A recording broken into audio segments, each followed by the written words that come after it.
মিনিটে মন শান্ত করার ব্রেথিং এক্সারসাইজ। অস্থিরতা আর দুশ্চিন্তা দূর করতে মাত্র 1 মিনিট দাও। দিনের যে কোনো সময় যদি দুশ্চিন্তা হয়, চোখ বন্ধ করে 4 সেকেন্ডে শ্বাস নাও, 4 সেকেন্ড ধরে রাখো, 4 সেকেন্ড ছেড়ে দাও। এইভাবে 5 থেকে 7 বার করলেই মন শান্ত হবে। এখনই চোখ বন্ধ করো।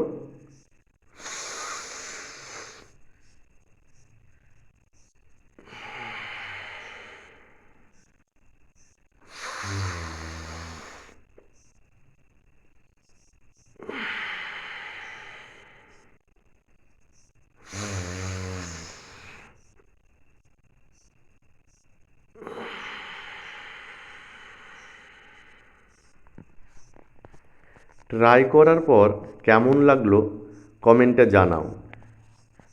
ধন্যবাদ।